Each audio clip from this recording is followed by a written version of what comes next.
In this video, we're going to take a look at genetic diagrams, which show us all the different combinations of alleles that we can get from two parents.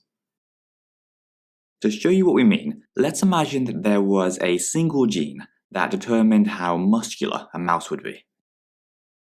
Let's suppose that the dominant allele, which we can show as a capital A, codes for a normal mouse with average muscle, while the recessive allele, which would be a lowercase a, will code for a muscular mouse.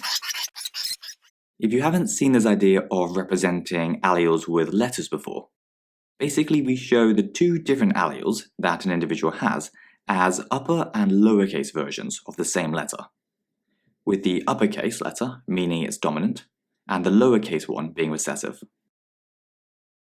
A typical question for this topic could be something like, draw a genetic diagram for the cross between a homozygous normal mouse and a homozygous muscular mouse.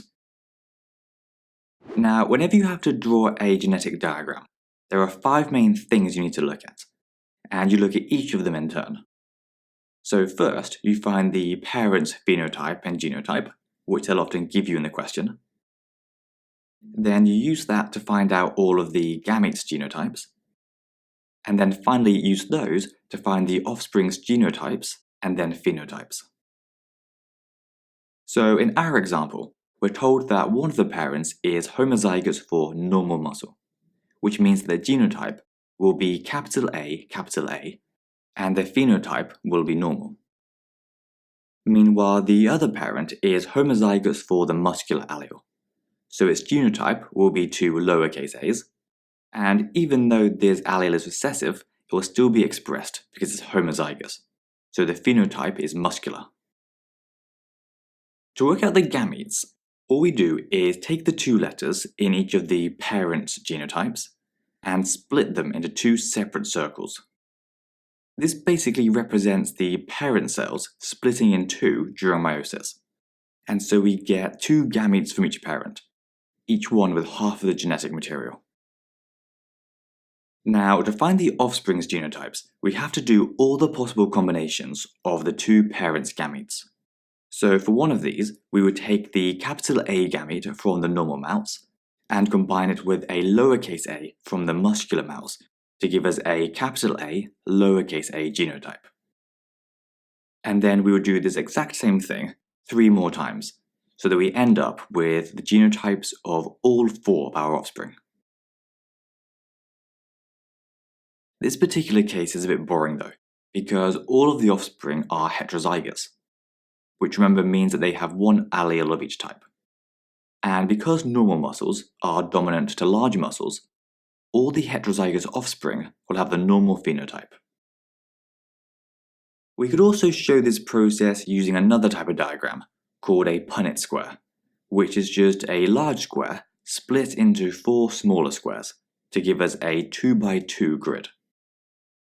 Then what we do is place one of the parent's gametes at the top and the other parent's gametes on the left, and then fill in each of the 4 squares depending on the combination of gametes. So the top left square gets the capital A from the left parent and the lowercase a from the top parent. And we do the same thing for all of the others. The benefit of Punnett squares is that they show us almost all the same information as genetic diagrams do, but they're much simpler to draw. The only downside is that they don't show us the phenotypes of the parents or offspring. In this case though, because we can see that all of our offspring are heterozygous, we know that they'll all have the normal phenotype. For a more interesting example, let's use the Punnett square to work out what would happen if 2 of these heterozygous normal offspring were to mate together. First, as all the offspring had the genotype of capital A lowercase a, we place capital A and lowercase a gametes on the top and the left. Then, as we fill in the square, we get 1 homozygous dominant offspring with a capital A genotype, 2 heterozygous offspring, and 1 homozygous recessive offspring with 2 lowercase a alleles. So in terms of the phenotypes, we would have 3 that are normal because they all have a dominant allele that's being expressed. And then because of our homozygous recessive mouse, we'd have one muscular offspring. You might sometimes be asked to write the outcome of genetic crosses as a ratio or probability.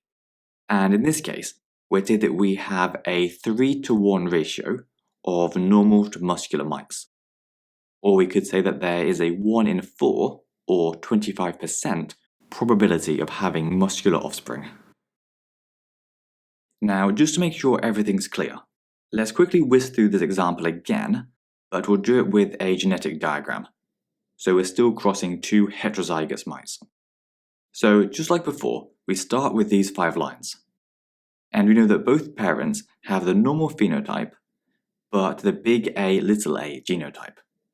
And so both of them will give one big A gamete and one little a gamete. Which means that when we mix them to get the offspring, we'll get one homozygous dominant, 2 that are heterozygous, and 1 that's homozygous recessive. So just like with the Punnett Square, the phenotypes would be 3 normal and 1 muscly. Although we've been discussing how a single gene determines a particular trait, it's important to remember that normally, loads of different genes interact, and the outside environment can also play a big part. For example, you might have loads of different genes that code for being tall, but if you didn't get enough food or sleep as a child, then you'll probably still end up being short. And that's it for this video. So if you enjoyed it, then please do give us a like and subscribe, and we'll see you next time.